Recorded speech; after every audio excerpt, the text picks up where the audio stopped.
vandaag het wieder met, dat is een gedanke van vlucht om zeeën. En ik mocht ze vaars aanstrollen, dat we in Galata vinden, dat Jezus ons uitgeraad heeft. Dat bevrijd heeft van vlucht, van je zaad. Ik vind het zeer wichtig dat we dat van vluchten om zeeën, einmal wat ons zeggen, dat je het niet daarom ons schuldig te maken en einmal wieder ons last op te leiden, sondern te zeggen, door is vrijheid, we hebben moeten bloß nog einmal wat aan wat schaffen om vrij te worden en God beter te herkennen.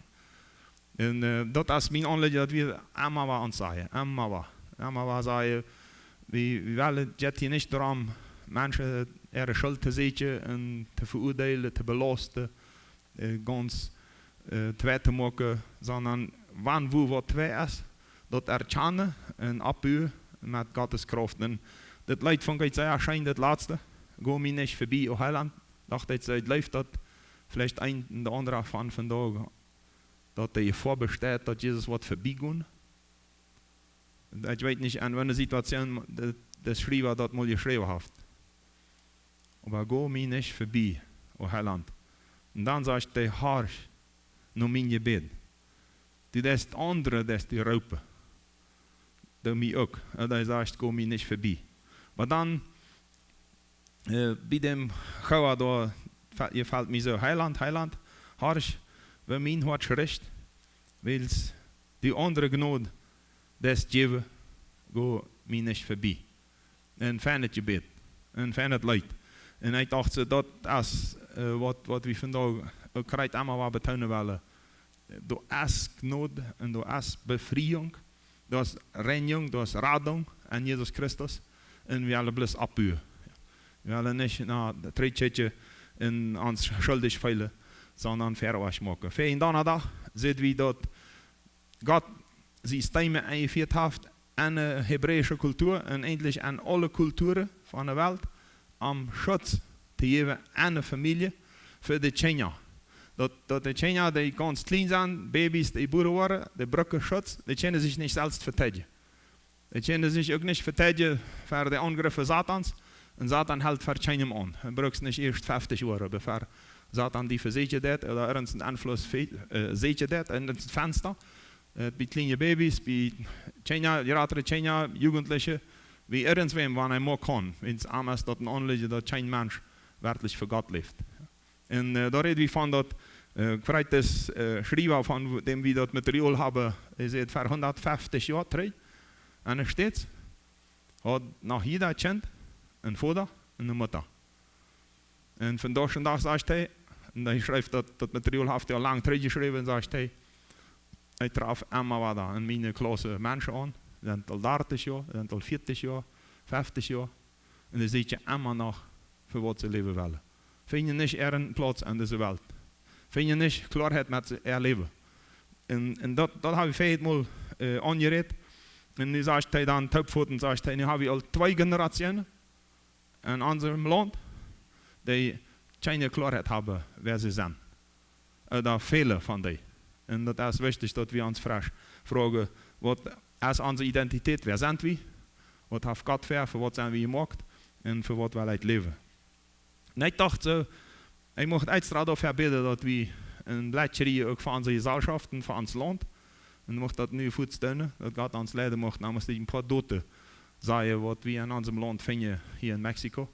Wat krijgt met dit te doen heeft, dat de families, de eiers en de gezelschap niet zeer stabiel is. Wel bidden. God, ik dank u dat u ons dit schijntje is, wat is een oor. Dat is een wonderbare gelegenheid. Nooit te denken wat u verhast. En ons aan te linien en dienen was. En te zitten. En te roepen. En te bidden. Dat u ons wist. Wat u verhast. Wat u gepland hast. Wens die plan is perfect. Die plan is goed. En wanneer we dem erkennen. Dan zullen we ons entscheiden. En ja, van ons blij wo we nu staan. Wo we zijn. Als gezelschap. Als gemeente. En ook als land Mexico. En dat brengt ons in verbinding met de ganze gezelschap van deze ganze wereld en deze tijd. Wie is ons Herr, wat er fehlt, damit we ons stoot maken om nog meer te raden dan meer mensen op die hand te wijzen. En niet voor ons behouden wat we vandaag leren. En Jezus Christus bid we dat en danken die. Amen.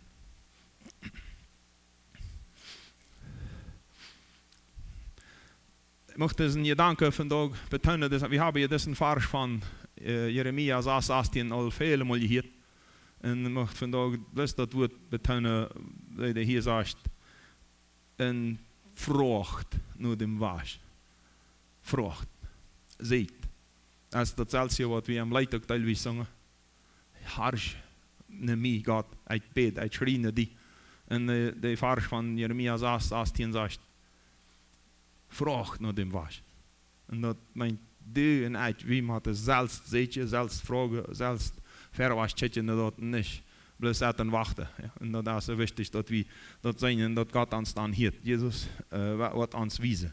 Und ich möchte dort wiesen aus Mexiko, in Verbindung mit dem, dass Families, Eies, uns ganze Innerliche verfällt, da wird nicht abgebaut.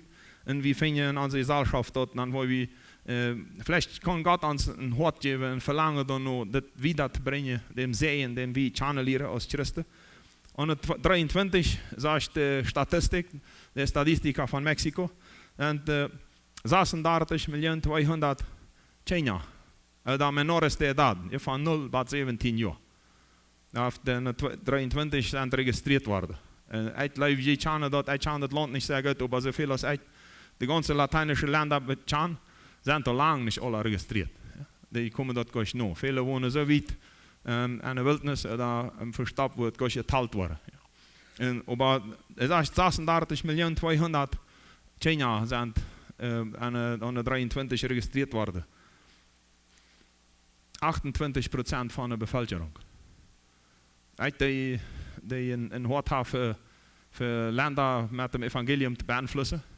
Sie sind aus dem einmal fort und denken, wow, 28%. Und wie die erreichen, in ihren jungen Jahren, das ganze Land kann verändert werden. Und wir sehen viele Mal in unsere Kirche, in unsere Familien, in Schafen und sagen, dass wir irgendwie überleben und irgendwie leben bleiben. Und denken nicht an das Land hat sehr, sehr viele junge Menschen, die mit viel Aufnahme für das Evangelium sind, als die wir all 40 oder 50 oder 60 sind.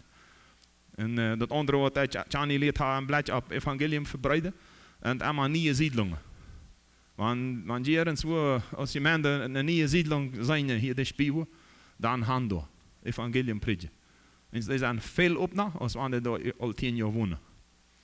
Viel Aufnahme, als der Mensch da ansiedelt, und das am Fremden, da sind Menschen, die abnehmen und an Live wiesen. Die sind viel Aufnahme für das Evangelium. Und so ist auch der junge Mensch meistens viel Aufnahme, wenn die klare Live sperren kann. Und nächste ist, 63,2% leben mit einer älteren Typ. Von diesen. Es sind ungefähr 22 Millionen von diesen 36. Und eine große Gruppe noch, die mit einer älteren Typ wohnen. Dann 28% leben bloß mit einer Maattyp. Die hat kein Vorderhaus. Es sind 10.136.000. Und 3% wohnen bloß mit ihrem Paar. Es sind 1.086.000. Wohnen bloß mit dem Vorderhaus. Er hat keine Mutterhaus. Und 5,8% wohnen ohne Eltern. Das sind dann 2.099.000, vielleicht 2.100.000, vielleicht 2.200.000 ohne Eltern. Und wie würde diesen Satz über den sagen, ich kenne 2.100.000, leben in der schlimmsten Situation von einem Leben. Ohne Eltern, ohne Schutz, ohne Hilfe. Manchmal ist der Oma wird halb, oder der Opa, oder die Gesellschaft. Ja, das ist bloß sehr traurig. Und wenn wir dann noch einmal einen Test machen, wie viel war vergewaltigt, wie viel war angebracht, wird das sehr viel sein. Er hat keinen Schutz. Das ist keiner, der sich für den ansagt. Irgendwer hat die zeigt, irgendwo hat man Rami Hut, der sexuelle Beziehungen hat. Mama und Papa sind fort, Kind ist geboren, wird irgendwo heimgesagt. Das ist traurig, das ist ans Land. Ja. Und wir wohnen hier, und wir machen das weiter. Und wenn wir von Seen und Fluch reden, das ist eine Gruppe von Schade am Land, was sich nennen wird, was sich entwickelt wird von, wenn wir das nicht fluchen an wollen, dann negativ. Ja. Sehr schwer. Ich habe mit 2.100.000 Menschen, die ohne Eltern abwachsen und sich irgendwie durchschlagen. Ja. En viele van die zitten dan een waar geld te maken op juiste wijze, omdat ze te eten hebben en te leven hebben. Wie worden, ik had mal bloß over een duim gerechnet, ik weet niet of je het ook zou zeggen, maar mal had je ver gerechnet, 42.000 alberges, Kenia Hemmerbrokken, want die worden 50 Kenia opnemen. 42.000 Kenia Hemmen voor orphanos, voor wijze Kenia. Want ik weet niet waar het hier in Mexico is, maar de meeste Hemmen van Kenia, dat Kenia Hemmen, de alberges, die nemen Kenia op van die bloß een mama hebben. Eens de mama opbediedt en die brengen die wat dag toe aan. Ja. Maar het leeft niet dat het zeer veel Hemmen heeft, wat Hemmen het luizen Kenia opnemen, die er allemaal blijven, dag en nacht. Maar het wordt, wanneer wordt het, jeder Hem wordt 50 Kenia opnemen, dan wordt het 42.000 Hemmenbrokken dit land. Om bloß die Kenia op te nemen, die ohne andere opwassen. En dan heeft het de ganze grote strijd nog van ongeveer 10 miljoen, 11 miljoen, die bloß met een deel van alle opwassen. En weer daarvoor dat moet hij. De nood is groot. En die wassen ohne zeeën op. Wanneer het een Christ in het evangelium brengt, die wassen ohne zeeën op. Wanneer we dan aan eigen scheidung denken, ook van Inge, van Instituto de Gobierno de Estadísticas hier van Mexico, aan 24, heeft man 161.100 en 162.000 eigen scheidungen geregistreerd. Dan waarschijnlijk al die niet bijna wat niet geregistreerd zijn en zo. En 33,3 eigen scheidungen op 100.000 mensen, eigen paren. Homosexuelle scheidungen heeft het ook gegeven. 439 wo mannen zich getrouwd hebben, vrouwen zich getrouwd hebben, en 244 wo mannen zich getrouwd hebben. Dat is zeer veel. En dat zijn plus de trennungen. Hoeveel duizend homoseksuele eiers heeft het?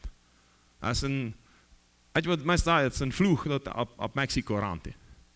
En we gaan opkomen, we moeten checken. Weet je, wie den zeeën den we hebben, wie dat hebben. Omdat we niet aan dat aankomen wat ik am Anfang al zei, in feit dat we bij ons schuld zitten en onze fehler zijn en ons raufmaken, wens we ook niet in het leven aan je leeft. Have veel zonde, veel fehler. We als ouderen maken veel fehler. Ja. Maar we gaan zien. En ik mocht het nog mal in een strijdje, ik had het mal zelfs erlebt. En in een situatie als ik in de Bibelschool weer nog niet moeilijk uit Spanisch kon. En we moesten dan Bibelstunden geven bij Spanische mensen. Bloos om te leren, dat we in de tarea het ganze jaar, dat tweede half jaar eeuwen. En hij staat daar doorheen en als we dan 4 of 5 Mal met ons getroffen hebben, dan zit een man met ons. Hoe hast du dit alles her? Van hoe weet du dit alles? En ik dacht, ik wist niet. Ja? En dan mooi dat weet God me, ik heb weinig zondagschool. Ja? Ik heb in onze familie niet zo te churchen. Ik heb weinig zondagschool en nog jugend in de met erleefd, wo ik het evangelium hier. En dat beet, ja, gaat mij helpen. Anderen te helpen.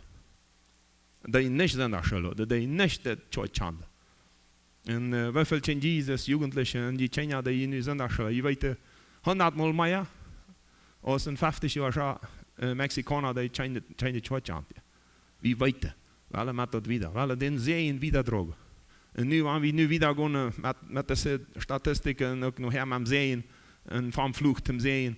We willen dan denken, we hebben riesen zeeën. En wanneer er zaken zijn die trasje maken met hem wat, willen die bloos trasje maken. Omdat de zeeën bloos beter schelen kan. Ja, wenn God heeft ons geraten, heeft ons vrij gemaakt van vlucht, van je zaad. Homicidios, ja, moorden, mensen doodmaken. En 24 zijn 33.000 geregistreerd worden. 5,6 voor 100.000 habitanten. Dat is, vielleicht, ik weet niet, vielleicht is het de helft, vielleicht zijn het 40%, dat weet niet wat geregistreerd zijn van al die moorden die in Mexico gaan. En wanneer we dan mal checken, mij beweegt dat zij ja, hoeveel bloed scheelt er. En wanneer we de Bibel nemen, dan zegt God, jeder bloed van mensen vergoeden. Met dat bloed betaald worden, wer dat vergoed heeft. En de eerd wordt het niet vergeten, zegt hij. Keinen Abel zijn dan fijn het Beispiel. Al van Anfang an. Ja? Gott sagte kein, was hast du getan? Das Blut Abels gericht am Himmel. In Mexiko verliert viel Blut. Kolumbien. Viele Länder hier in Amerika verliert viel Blut. Und was bringt das? Fluch. Oder Ansehen. Ja? Viel Hass. Du bloß die Verstelle. Irgendwer wird kommen, die eine Frühdeutschheit, oder die kennt, oder die sehen. Was dort an die wird tun. Und bald kommt noch einer. Und dann 2 Menschen los. Ein Hass, ein Wut. Und was alles entsteht. Ja? Das ist viel. Und wenn dann nicht mal Christus chance, nimmst du bloß die Flint und siehst, wo du kannst die Rasche. Und dort entwickelt sich in Dutzende Familien. Und macht wie an den Seen Rüt holen. Ich dachte an 8000 Menschen von hier Durango, Kelni. Und wurden 3 Menschen im Jahr ermordet worden hier. Wann es bloß nur diese Statistik wird gehen. Und das ist wichtig, dass wir da noch checken, wo Gott uns gesehen hat als Christen. Und wo er uns beschützt. Und wo er uns führt. Das bloß, du kannst nicht beschreiben. Ja? Und wir sehr dankbar sind. Ich möchte noch einmal erwähnen, dass das ist, was Gott will. Und wenn wir die Statistik bechecken, wo sieht das aus? Wie viel Schade oder wie viel Fehlen da sehen. Das sehen, was nicht gegeben wird, was nicht passiert. Sei wie, wenn sie eine Morde sind und China abwassen ohne andere. Das Autor der sagt, es gibt 7 Situationen im Leben, wo Gott will, dass ein Mensch gesehen wird. Und das ist bei der Konzeption, das ist bei der Empfindnis, wenn das Kind entsteht am Mutterleib, wenn die Zellen top kommen, das ist der erste Moment, wo Gott will, dass das gesehen wird, und er will, dass das an der Ehe passiert, dass das an Schutz passiert. Dass das nicht buitenhalb von der Ehe passiert, und nicht in der Fluch oder nicht in der Sünde. Der zweite ist dann am Bock von der Mutter, dass dort eine Ruhe abwassen kann. Und nämlich, dass der Vater da ist, und dass da Familie ist, dass da Schutz ist, dass da Friede ist. Dann die Geburt vom Kind, und dann der Kind hat selbst, dass das Kind an eine Familie abwasst, und dass das einen Schutz hat. Dann in den Teenagerjahren, der Pubertät, wo das Leben sich so hastig entwickelt, wo alles hastig entwickelt, wo der Mensch selbst gefällt kriegt, er kann bloß alles erfunden an dieser Welt. Und hat Gott sie gemacht. Und es ist so schön, wo der junge Mensch entwickelt alles und dann bleibt für die Welt kriegt, und bleibt für die Mählichkeiten, für die Macht, für die Kraft, für die Alleinheit. Und das, wenn du nicht am Sehen kann das entwickeln, dann kann da viel Schade passieren. Dann die Ehe, wenn wir Ehe schließen, und dann uns alle, wenn wir alt worden. Das sind diese Etappen, wo Gott will, dass da Sehen an den Menschen entkommt. Und dass der am Sehen abwassen. Und wenn wir das checken, was in unserer Gesellschaft passiert, und auch in diesem Land, dann plus mehrere Etappen, wo wir nicht Sehen gekriegt haben. Ja? Wo wir Schwierigkeiten haben. Selbst bei unseren Eltern, selbst nu mit unserer Familie. Das sind Sachen, wo wir nicht Acht haben darauf, dass das Kind, was da gezeugt wird, das Kind, was da am Mutterleib ist, das Kind, das geboren wird, das Kind, das non wird, dass wir versuchen mit Gottes Hilfe diesen Schutz zu geben, diesen Sehen. Ja, wenn es wird nicht wie wisst. Und wie viel weniger weiter die das Evangelium oder die Bibel selbst nicht haben. Ja? Und wir haben über Generationen, 500 Jahre. All unsere Vorfahren, die haben diese Bibel gehabt. Und wir weiten sehr wenig. Und deswegen möchte ich das nochmal betonen, wir werden dort an der nächsten Bibelstunde noch wieder in Details nachgehen. Und möchte das noch einmal verheben, was wir vorhin mal hatten, wo stehst du, wo bist du und wollen sehen, lebst du. Und werden dem wiedergeben. Und wenn du meinst, dass sie auf eine Achterbahn, dass sie ansagen, ich weiß für was ich lebe, dann raubt dem Herrn. Und sagt dem, geh nicht für mich, bei mir vorbei. Komm, fäll mich. Komm, nimm mich. Du raubst irgendwem. Ich will auch von dir geraubt worden. Und der wird antworten. Und wird sehen sein, und wird sehen kommen, und wird sie abbauen. Und dann war ich finde, der Jesus Christus ist. Diese Bilder von Sehen, auch nicht bloß, dass wir immer weiter daran denken. Der Sehen kommt vom Nächsten auf uns wieder. Gott hat das so geplant.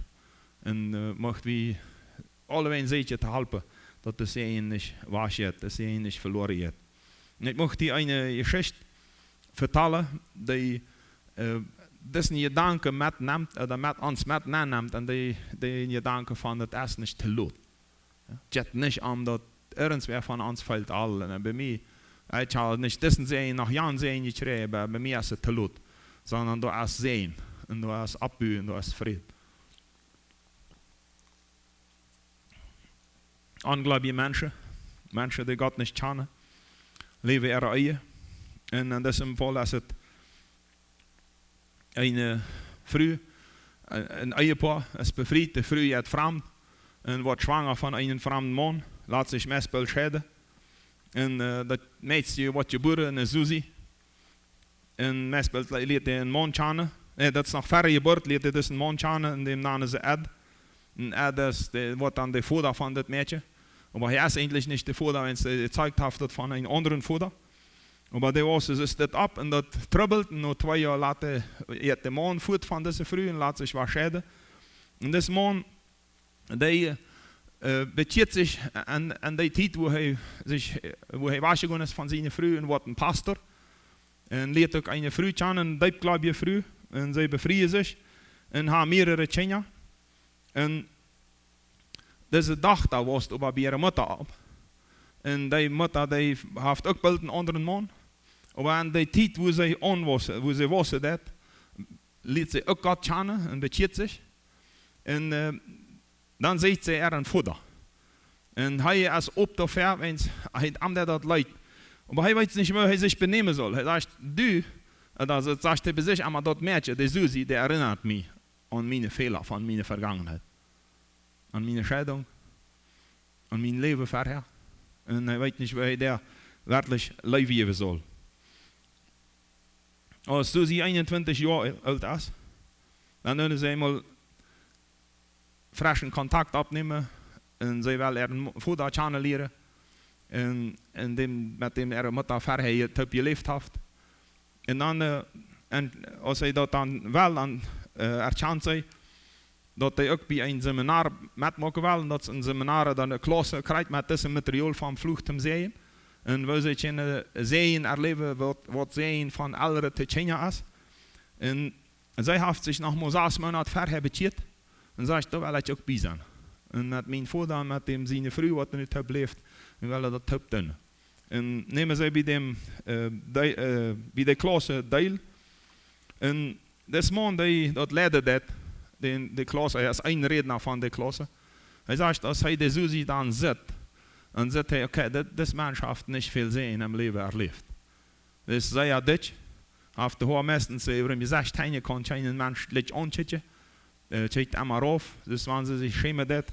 Hij brengt hier den uitdruk en deze geschichte, dat zegt ze van, zijn ganz verletzte Muisweh, die einmal waschcheckt, wanneer ergens weer aancheckt.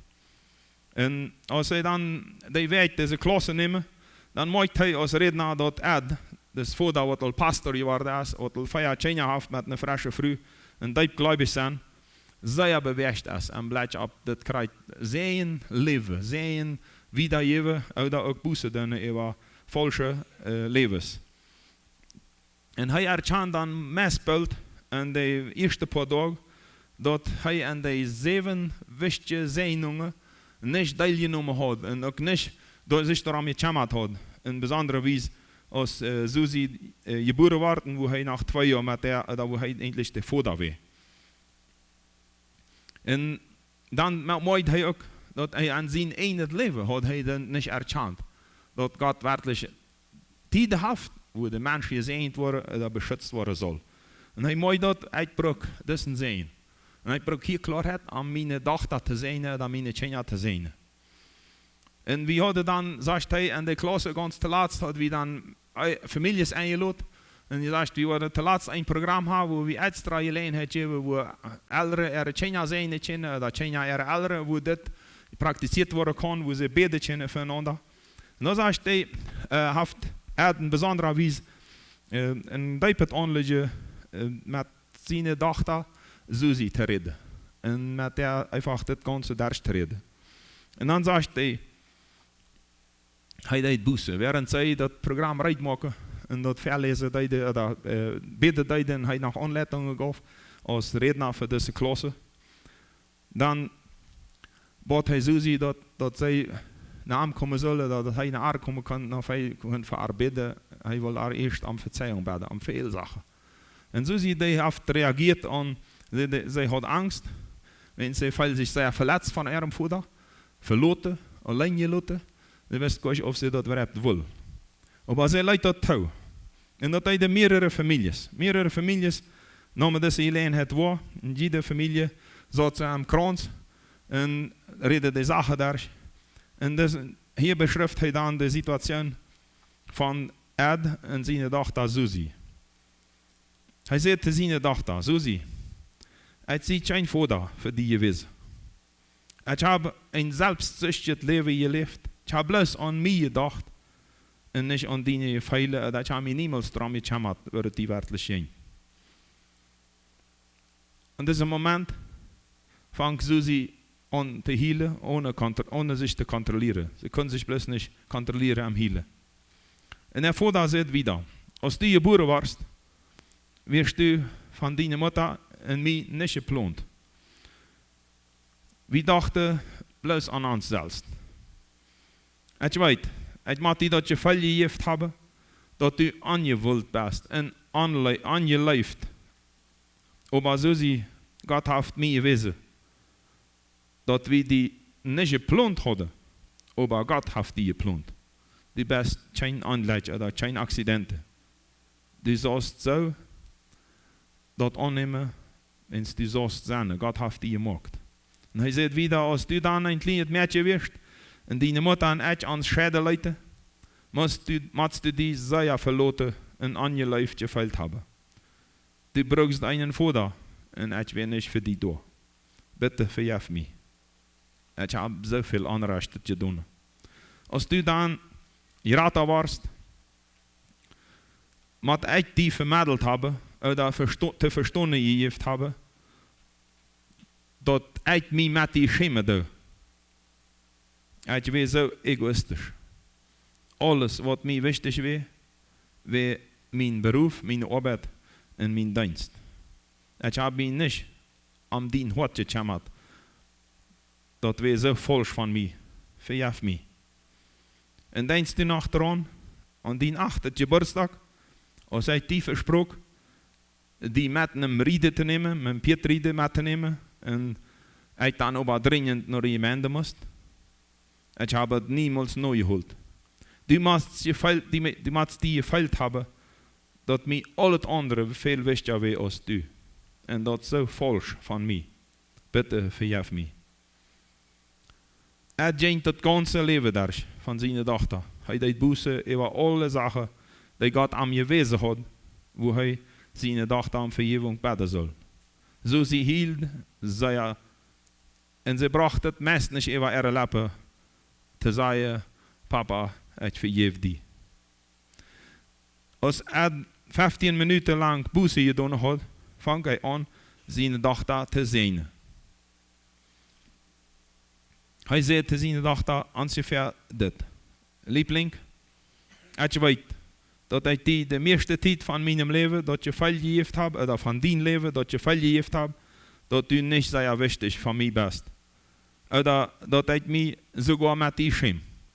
Aber von da möchte ich dir sagen, dass du das weiter sagst, dass ich dir die ganze Zeit über sehr gelebt habe, oder live hat. Aber ich wusste nicht, wie ich dir das wissen soll. Ich war so gefangen an meine eigene Schuld und an meine eigene Scham über die Fehler von meiner Vergangenheit, dass ich dir nicht sagen kann, wie viel du mich bedient hast, wie wertvoll du bist für mich und dass ich dir wertlich lebe. Du weißt nicht, wie vorhin ich mich da noch gesehen habe, in diesen Jahren, die festzuhalten und die zu sagen, wie soll ich dir leben und wie viel du mich bedient hast. Aber ich kann es nicht, weil du nicht bei mir wirst. Bete wir alles, was ich für dich tun kann. Wenn ich dich dann getroffen habe, kann ich das einfach nicht sagen. Bitte vergib mich. Und er sagt wieder, als du dann eine junge Frau warst, habe ich dir nie gesagt, wie stolz ich auf dich bin und wie Fan du bist. Gott hat dich sehr Fan gemacht. Und Gott uitgerust mit allem, was du brauchst. Am Gott te gefallen und am Menschen te gefallen. Oder einen Mann te gefallen. Wohin du jetzt, ich möchte dir sagen, dass jeder soll weten, dat du meine Tochter bist. Du bist mir sehr viel wert, ich liebe dich sehr. Das Vater sieht noch viele Dinge. Er redet noch sehr viel. Und als er seine Tochter gesagt hat, wie wertvoll sie am weh, und wie sehr er erlebt, leidt Susi sich an seine Arme voll, am Fang ihrem Papa an dem Hals, begraft sich an seine Brust und hielt. Papa, ich liebe dich. Ich liebe dich. Als sie sich von ihrem Vater loslösen, wie Susi eine ganz andere Frau. Das wäre buchstäblich zu sein, als wenn eine Rübe flatter wird. Als sie erst ihre Haare aus dem Gesicht gestreckt hat, strahlte ihre Augen und sie sah aus als eine Prinzessin. Der Vater hat keine Ahnung gehabt für ein Stützchen, dass er den Schlädel in der Hand hat, um das Leben von ihrer Tochter oder seiner Tochter komplett zu verändern.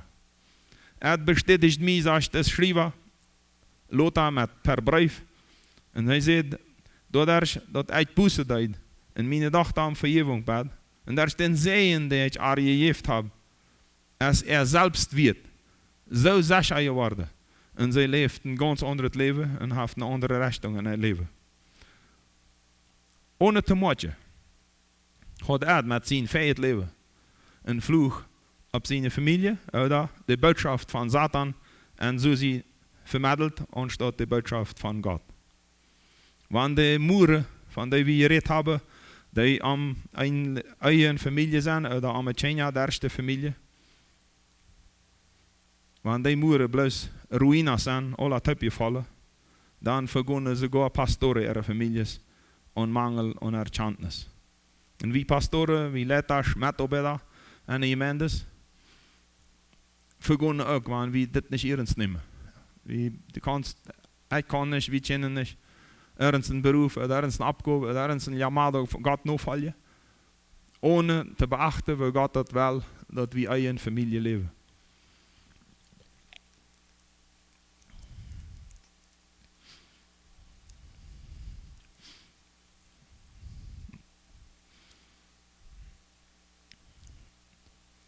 Eie ist der Schutz, oder ist der entsteht dort, was Gott verhaftet. Und das ist eine starke Verbindung. Und das ist ganz sicher, dass wenn wir eine Ehe schließen, mit Mann und Frau, da passiert was Geistliches. Das ist nicht bloß Soziales, das sind nicht bloß zwei Menschen, die sich auf irgendwas einigen. Da entsteht was Geistliches und da fängt dort an, was der Schutz sein soll für die Kinder, die dabei geboren wurden. Eine Familie ohne diese geistliche Einheit ist einfach eine Anzahl von zwei Menschen. Wenn an Gott geschlossen wird, dann ist es ein Segen. Und es ist ein Schutz. Und büt wird ab für dort, was nachher kommt. Innerhalb von einer Familie gibt es einen geistlichen Schutz. Und wenn das verbreitet, gibt es eine ganze Familie in Gesellschaft, die gewisse Folge. Eine Familieneinheit entsteht, wenn ein Mann und eine Frau Jovut geben oder Ehebund schließen. Und das ist wichtig, dass wir daran denken, dass wir, wenn wir Ehe wollen, wenn wir Ehe geschlossen haben, dass wir sagen, hier wird was entstehen, was zum Sehen für viele Menschen wird. Der Autor der redet von einer Situation, die mir geholfen hat, das besser zu verstehen. Und er sagt, Ehe ist ein Weg oder ein Schritt oder eine Richtung von der Weg von der Vorzeit, von der Weg von der Sehnung. Und wenn wir das ernst nehmen, das sind Gott seine Weg, wenn wir alle verantwortlich sind für den Schutz von den Kindern. Gott hat Vertreter eingesetzt, ein Beschützer für die Kinder, und das sind wir alle. Und er sagt, das Autor sagt, ich möchte das ein bisschen noch gehen, und vielleicht helpt ihn das auch, mir hilft das geholfen zu verstehen. Er sagt, ich habe mit Gott, mit das Ganze geschafft, und Gott weiß mir einmal, das Prinzip vom starken Mann, oder von die noch stärker ist und jemand überwindet das. Und da braucht er den Text von Matthäus Kapitel 12, 29, wo er sagt,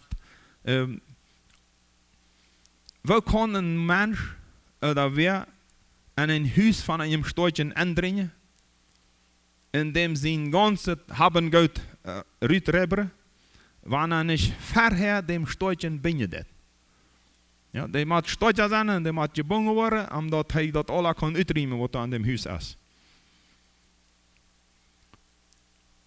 Die Geschichte dreht sich um eine Situation von Dämonen. Ja, Jesus vertelt das und redet von den ganzen von Dämonen, die an einem Mensch Herr waren. Oder die in einer Situation, so Jesus das direkt braucht, wo die am sagen, er das im Namen von Satans uittrieben oder Dämonen uittrieben. Und dann sagt er, das kann nicht funktionieren. Dass ein Satan den anderen uittrifft, wenn es ein Haus uneinig ist, dann kann das plötzlich nicht bestehen. Und er sagt, was er hier braucht, an diesem Beispiel, an diesem Gleichnis, sagt er erst, das Wort Oikos im Griechischen, und das bedeutet Nachkommen, das bedeutet eine Familie, das bedeutet eine Gemeinschaft. Das ist nicht ein Haus mit Material, sondern das ist eine Gemeinschaft, wo Dämonen kommen, wenn die dort handschreien, dass die, die da binnen wohnen, oder die da binnen leben, die gebunden worden. Und er sagt, dass er gotthaft am gewesen, das ist das, was passiert, was Satan versucht, an Familien zu tun. Und er hat uns ältere gebunden zurecht, an ernste Sache, oder aufgelangt zurecht, in eine andere Richtung, dann kann er an seinen Tschenja nehmen. Dann kann er an seine eigenen zwei machen.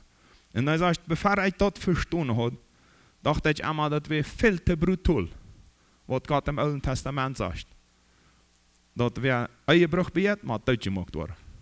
Wenn ein Mann mit einer fremden Frau schlaft, eine sexuelle Beziehung hat, hat der Bett Deutsch gemacht worden. Und die Verwandten, und die das gesehen haben, die sollen die Deutsch machen mit Steinen. Und er sagt, für mich wird das immer viel zu brutal. Warum ist das so heinsch? Warum ist das so stark, dass Gott sagt, der Mathe sterben? Und auch wenn Jugendliche sich verliebten oder sexuelle Beziehungen hatten, muss der Bett Deutsch gemacht werden, wenn er noch nicht befreit wird. Und er ist das so hart. Aber er sagt, als ich das verstand, weiß Gott mir, das ist der Wahrheit. Wo Satan versucht, in der Beiser versucht, in der Sünde versucht, an Familien, an Eis, an Lebensland zu kommen. Und das Ganze zu verstehen, dass wir nicht mehr wissen, wer sind wir, für was sind wir bestimmt, was wird mein Leben sein. Wenn es die ganze sexuelle sind, oder das Ehebruch, versteht sie sehr viel. Und als Folge nach sagt er, was da passiert, und das leicht mich kreuzen an. Er sagt, zwei Gründe hat Gott das so ernst gemacht. Und das eine ist, dass wenn ein Kind geboren wird, das ist erwünscht. Und das ist an einer Ehe passiert. Und wenn dort Kinder gezeigt worden von buitenhalb von der Ehe, die sollen alle Deutsch gemacht werden. Bloß dort nicht Kinder abwassen und so an sich redet, und würde sagen, Kinder, das wird Fluch. Es ist ein klares Ziel, was Gott wie die Hebräer angesagt haben, sagt, das ist das System, damit dort beide nicht sich uitwerken kann. Und ich dachte, das wäre eine Herausforderung für uns von da. Er sagt zum Beispiel, und der Satz gefällt mir, er sagt, das, was Gott so streng macht, das geht nicht daran, dass die Last von Sexualität gebremst wird, sondern das geht die Muren an eine Familie, dass die nicht verfolgen. Sondern an diese 7 Sehenstide von einem Mensch, dass die keine passieren an einer Familie. Wie weiß ich das von Erlebnis? Ich weiß das von meinem Allerall, dass wir können noch so taub bleiben als Ehepaar. Wir können auch kein Kind Besitz zeigen, nicht, ja, und trotzdem nicht am Sehen leben. Ja, aber das System, was Gott am Gesetz geführt hat, wir kriegen mit diesem Ziel, das soll Schutz geben für eine Familie. Und dat is Kinder ohne Schutz abwassen, wenn es dem sich irgendwo durchschlagen. Und waren dadurch sehr instabil. Und weten nicht, für was sie wirklich auf der Welt sind. Das andere sagt, was sich dadurch entwickelt hat, ist, dass Gott für die dort falsch nicht schlimmer ist, als dass eine Frau keine Kinder kriegt. Und er sagt, das Verlangen, dass ein Kind will und alles, das Gott kein Kind, was nicht gewollt wird. sondern man wartet und man betet darum, dass Gott ein Kind macht. Und dann wird das nicht, so ist zum Beispiel bei dieser Susi, dass je falsch ist, als sie nicht gewünscht. Und wird nicht geplant. Und wir haben was anderes für. Und das sind all die Schritte, die Gott erst geeft heeft bij de Hebreeën, om dat te ver te beten, dat Eis und Familien geschützt sind, und besonders die Kinder, die sich nicht selbst verteidigen können. Das wir an Gott sein Hort, sagt er, dass das Kind eine Identität kriegt, wo hier ist, wer sie ist und für was sie gemacht.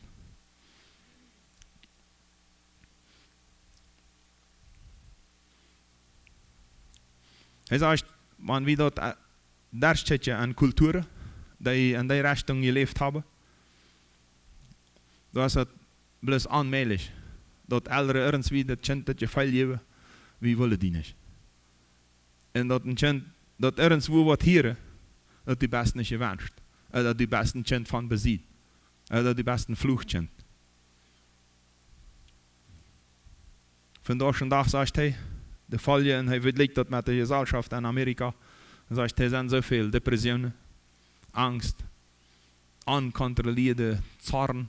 China weet wo die wut en die Zorn, die Haus herkommt.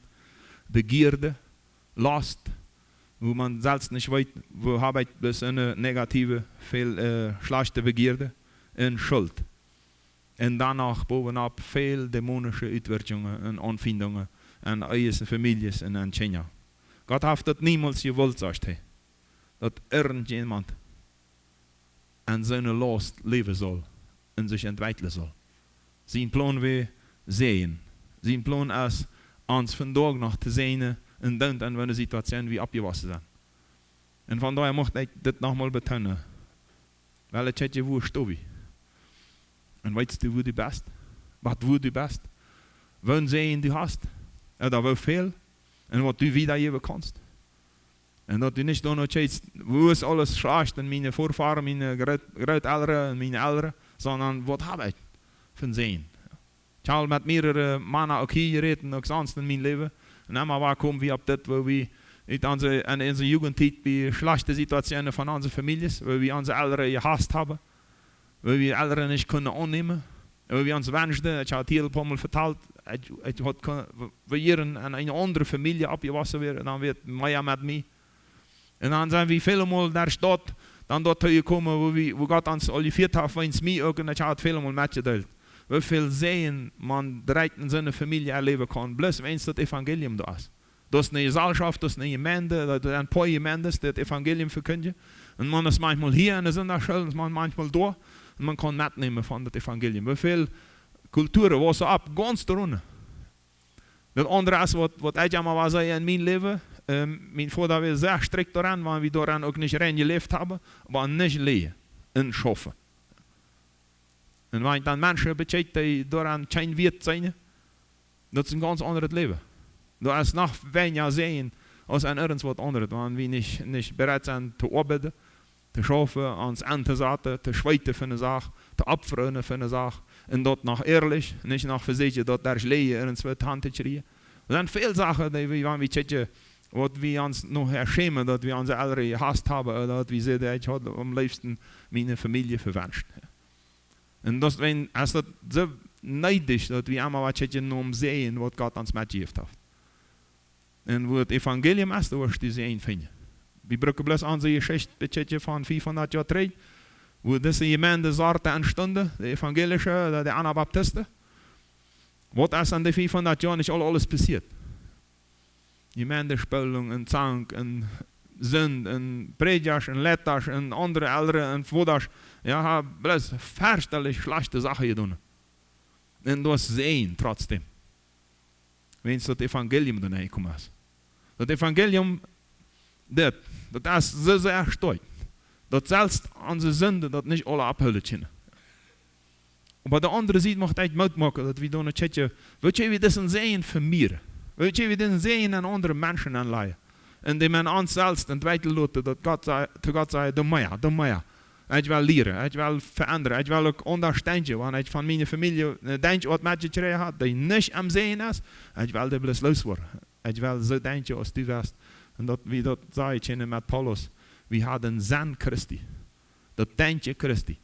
Zoals hij dacht, zoals hij wil. Zo wil we ook leren te denken. En ik mocht ons allemaal uitvorderen. In Kenia die vandaag hier binnen blijven moest. Neemt dat te God. Van klein aan. Roept God aan, die schaft in Kenia. Die schaft zoveel mal. En ganz klein Kenia, 5 jaar, 6 jaar, 5 jaar. Je hebt het klare roops. Hoe God roepen dat en zegt, die wil ik brokken voor missionaar, die wil ik brokken voor een diakoon, voor een metobed. Die wil ik brokken voor een boer, die voor mij leeft. Die wil ik brokken voor een mechanico. Ja, en dan de 15 jaar, 16, 17, 18 jaar. Ja. Ziet nou dat, wat hij van zijn. Dat je een andere, in de tijd met je noemen had, dat je God channeleren, dat woord God is channeleren. Nu staat de entscheidung aan je hoofd. Weil ik den zijn ergriepen en daaruit mij maken. En dan we veel aan mijn ouderen gemaakt had. En dan wil ik mijn leven eerst maar leven. En last. En zagen die mijn vlees interesseren. Zagen die mijn ouderen zeiden, dat is niet goed voor die. Zagen die in de gezelschap, dat in deze wereld aangeboden worden. Hoe dat ze zit, dat het goed schijnen wordt. Veel falsche zaken. En dan mocht ik ons uitvorderen. Ook zaken die we het leven die goed zijn. En schijnen schulden brengen. Dat we God vragen, hast mij voor dit geschaffen? Of voor wat anders? Mensen, we breken onze richting, we breken klaarheid. En dat hebben we in mijn leven erkennen. Je hebt zeer veel goede zaken, ook aan het tijd. Maar je hebt veel goede zaken waar God zegt, dat is niet dient, dat wordt weer anderen doen. En je hebt die voor wat anderen ingezet. En dat is zo wichtig, dat we dat erkennen met God hebben, voor wat wil hij die breken. Want zijn die goven. Waarom heeft hij die gemaakt? Waarom heeft hij die nu gemaakt? Aan 2010. Aan 90. Aan 65 is mij. Wens hij een plan had, krijgt hij die tijd, krijgt hij dat jaar, krijgt hij die ontwikkeling. Als de wereld zich ontwikkelt, hij maakt mensen rijk. En die best de restje tijd geboren. En die best de restje familie geboren. En die eerste de restje woord. Namelijk de zegen Gottes.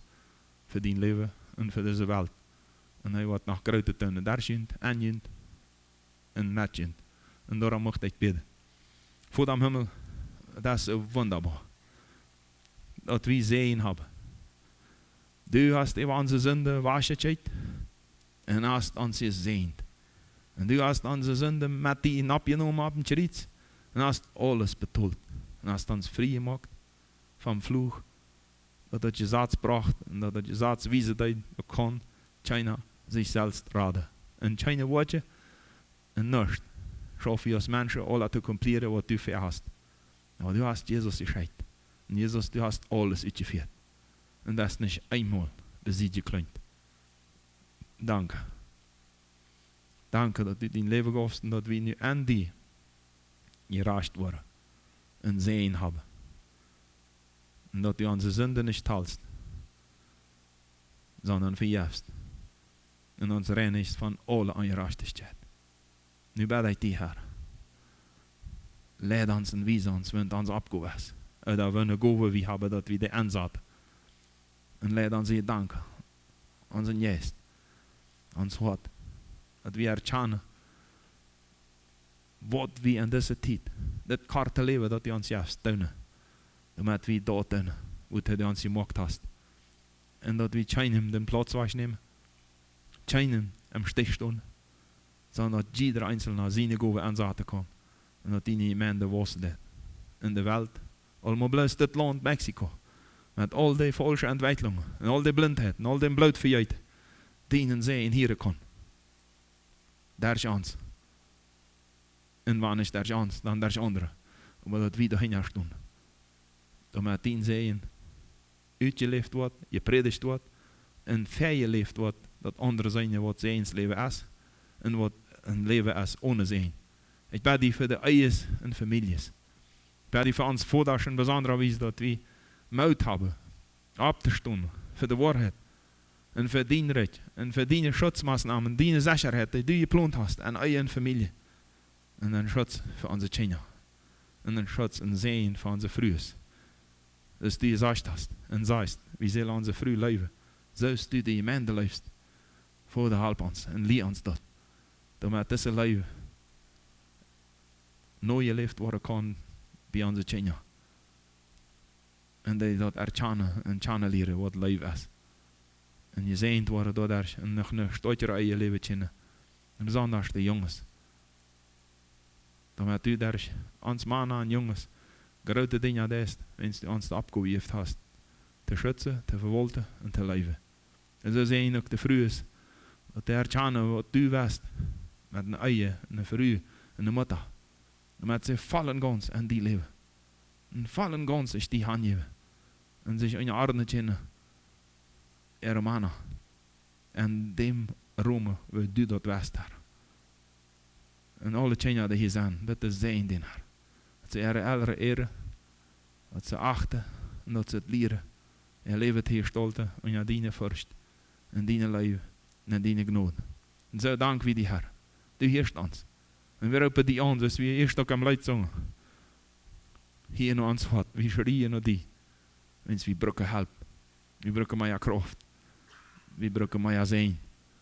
En met de zijn schillen kan. En vele mensen.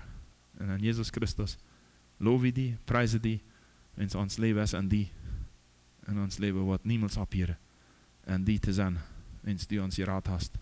Amen.